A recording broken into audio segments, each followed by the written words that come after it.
హైదరాబాద్లోకి అంతర్జిల్లా national permit local లారీలను ఇక నుంచి అనుమతించారు. ట్రాఫిక్ సమస్య పరిష్కారానికి సిపి కొత్తకోట శ్రీనివాసరెడ్డి ఈ నిర్ణయం తీసుకున్నారు. మధ్య తరహా గూడ్స్ వాహనాలు, ప్రైవేటు బస్సులు, నెమ్మదిగా వెళ్లే వాహనాలు కేటాయించిన టైంలోనే సిటీలో ప్రయాణించాలని నోటిఫికేషన్ జారీ చేశారు. నిబంధనలను ఉల్లంఘిస్తే హైదరాబాద్ పోలీస్ చట్టం, ఇతర చట్టాల ప్రకారం చర్యలు తీసుకుంటామని హెచ్చరించారు.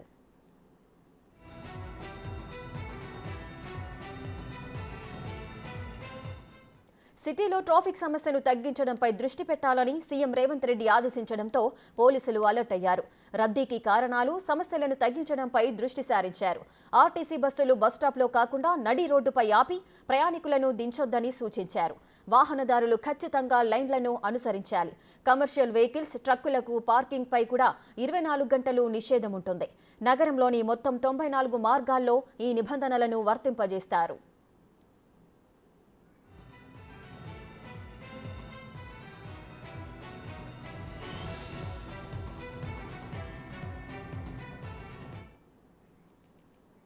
రైటిక హైదరాబాద్ లో ట్రాఫిక్ రద్దీని తగ్గించడానికి కొత్త రూల్స్ తీసుకొచ్చినట్లుగా తెలుస్తోంది. మరింత సమాచారం మా ప్రతినిధి సురేష్ అందిస్తారు.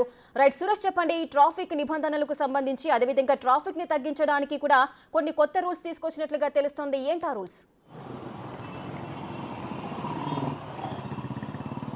ఖచ్చితంగా కొద్ది రోజుల నుంచి కూడా హైదరాబాద్లో చాలా ప్రధాన కూడల్లో ట్రాఫిక్ జామ్ ఎక్కువగా ఉంటుంది. ఆ జామ్ పైనే ముఖ్యమంత్రి రేవంత్ రెడ్డి సమక్షంలో కూడా రివ్యూ మీటింగ్ జరిగింది. హైదరాబాద్లో ట్రాఫిక్కి సంబంధించి తీసుకోవాల్సిన జాగ్రత్తలు ఏంటి, అసలు చర్యలు ఏంటి, దానిపైన 3 కమిషనరేట్, ఇటు సైబరాబాద్, రాచకొండ, హైదరాబాద్ 3 కమిషనరేట్ల పరిధిలో ఉన్న కమిషనర్లతో పాటు సమావేశం ఏర్పాటు చేసి ఇటు జిహెచ్ఎంసీ సిబ్బందిని కూడా ఇన్వాల్వ్మెంట్ చేసి అసలు హైదరాబాద్లో ట్రాఫిక్కి గల కారణాలు ఏంటి, దానిపైన ముఖ్యంగా దృష్టి పెట్టడం జరిగింది. వాటికి సంబంధించి ముఖ్యంగా గూడ్స్ వెహికల్స్ నో ఎంట్రీ సమయంలో కూడా హైదరాబాద్ రోడ్లపైకి వచ్చేస్తుండడం గమనించిన పోలీసులు ఇకపై రూల్స్ కఠినతరం చేయనున్నారు. ఎందుకంటే సమయం ఉన్న సమయంలో ఏదైతే సమయం కేటాయించారో గూడ్స్ వెహికల్స్ కావచ్చు, అదేవిధంగా హెవీ లారీలకు కావచ్చు, వాటి సమయంలోనే సిటీలోకి రావాలి, అనుమతి ఉన్న మార్గాల గుంటనే ఆ వెహికల్స్ అన్నీ కూడా రావాలని చెప్పేసి కూడా చెప్పారు. ఇక ప్రైవేట్ ట్రావెల్స్ బస్సులకు సంబంధించి కూడా ఏ టైంలో పడితే ఆ టైంలో ప్రైవేట్ ట్రావెల్స్ బస్సులు కూడా సిటీలో తిరుగుతున్నాయి కాబట్టి ఆ బస్సుల కారణంగా కూడా విపరీతంగా ట్రాఫిక్ జామ్ అవుతుంది. ఆ బస్సుల టైంని కూడా మార్చడం జరిగింది. రాత్రి 10 తర్వాత నుంచి ఉదయం 8 గంటల లోపే ఆ ప్రైవేట్ ట్రావెల్స్ బస్సులన్నీ కూడా సిటీలోకి అనుమతి ఉంటుంది, మిగతా టైంలో వాటికి అనుమతి ఉండదని చెప్పేసి కూడా స్పష్టమైన ఆదేశాలు జారీ చేయడం జరిగింది. ఇక ఈ హైదరాబాద్ కమిషనరేట్ పరిధిలోని ముఖ్యంగా వెస్ట్ జోన్లో చాలా ట్రాఫిక్ ఎక్కువగా ఉంటుంది. బంజారాహిల్స్, పంజాగుట్ట, అదేవిధంగా ఖైరతాబాద్, మనం ప్రస్తుతం ఖైరతాబాద్ కూడల్లో ఉన్నాం. ఇక్కడ కూడా నిత్యం ఎప్పుడు రద్దీగా ఉంటుంది ప్రాంతం అంతా కూడా.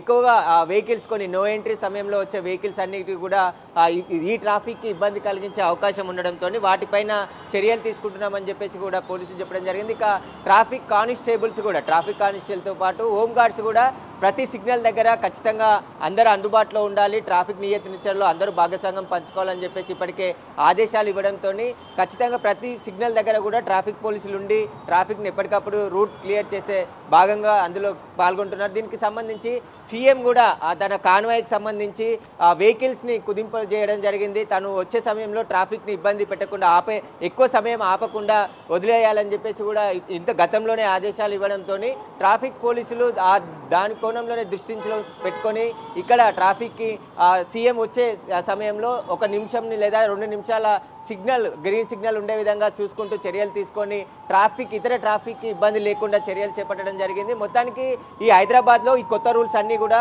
ఈ రోజు నుంచి అమల్లోకి వచ్చాయి. ఎవరైనా రూల్స్ విరుద్ధంగా నో ఎంట్రీ సమయంలో గూడ్స్ వెహికల్స్ కానీ, ప్రైవేట్ ట్రావెల్స్ బస్సులు కానీ రోడ్లపైకి వస్తే కఠిన చర్యలు తీసుకుంటాం, చట్టపరంగా వారిపైన కేసులు కూడా నమోదు చేస్తామని చెప్పేసి హైదరాబాద్ సిపి కొత్తకోట శ్రీనివాసరెడ్డి ఆదేశాలు జారీ చేయడం జరిగింది. ఇక మీద ఏదైతే నిర్ణీత సమయంలోనే గూడ్స్ వెహికల్స్ హైదరాబాద్లో రావాలి అని చెప్పేసి కూడా వారు ఆదేశాల్లో పేర్కొనడం జరిగింది. ఇక వెస్ట్ జోన్, అదేవిధంగా నార్త్ జోన్, సౌత్ జోన్లో కూడా విపరీతంగా ట్రాఫిక్ ఉంటుంది కాబట్టి అక్కడ కూడా ప్రధానంగా దృష్టి పెట్టారు పోలీసులు. ఇక రద్దీ ప్రాంతమైన బేగం బజార్ ఏరియాలో కూడా గూడ్స్ వెహికల్స్ ఏదైతే 4 వీలర్స్, అదేవిధంగా 6 వీలర్స్ వెహికల్స్, లైట్ లోడ్తో వచ్చే వెహికల్స్ కూడా సమయం ఏదైతే ఉదయం 10 తర్వాత నుంచి మధ్యాహ్నం 3 గంటల వరకే వెహికల్స్ అలౌ చేయాలి, మిగతా సమయంలో ఈ వెహికల్స్ని అలౌ చేయొద్దని చెప్పేసి కూడా ఆదేశాలు ఇవ్వడం జరిగింది.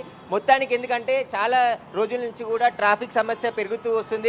నెలకి వేల సంఖ్యలో కొత్త వాహనాలు రోడ్లపైకి రావడంతో ట్రాఫిక్ విపరీతంగా పెరిగిపోవడంతో ఇలాంటి ఇలాంటి చర్యలు తీసుకుంటున్నామని చెప్పేసి కూడా హైదరాబాద్ పోలీసులు చెప్తున్నారు. దీనికి సంబంధించి కొత్తగా 15,000 మంది కానిస్టేబుల్ నియామకాలు జరిగాయి కాబట్టి వారిని కూడా అందులో ట్రాఫిక్లో ఎక్కువ సంఖ్యలో కేటాయించి హైదరాబాద్లో ముఖ్యంగా ట్రాఫిక్ ఏరియాని క్లియర్ చేసే పనిలో పోలీసులు నిమగ్నమయ్యారు. ఈ రూల్స్తో పాటు ఏదైతే రద్దీ ప్రాంతాలు ఉన్నాయో వాటిపైన కూడా ప్రత్యేక దృష్టి పెట్టారు. ఇక హైదరాబాద్లోకి ఎంట్రీ అయ్యే పాయింట్లను కూడా పోలీసులు గుర్తించడం జరిగింది. ఇటు మియాపూర్ కావచ్చు, ఇటు విజయవాడ కావచ్చు, అదేవిధంగా శంషాబాద్ వీటి ఎంట్రీ పాయింట్లలో కూడా పోలీసులు నిరంతరం ట్రాఫిక్ పోలీసులు అక్కడ ఉండి ఏవైనా నో ఎంట్రీ సమయంలో గూడ్స్ వెహికల్స్ కానీ ప్రైవేట్ ట్రావెల్స్ బస్సులు కానీ వచ్చినట్టయితే వారిపైన కేసులు నమోదు చేసి ఆ వెహికల్స్ కూడా సీజ్ చేయాలని చెప్పేసి కూడా చెప్పడం జరిగింది. దీనికి సంబంధించి ఈ రోజు నుంచే ఈ రూల్స్ అన్నీ కూడా అమల్లోకి వచ్చాయని చెప్పేసి హైదరాబాద్ పోలీసులు చెప్తున్నారు. Right, thank you Suresh.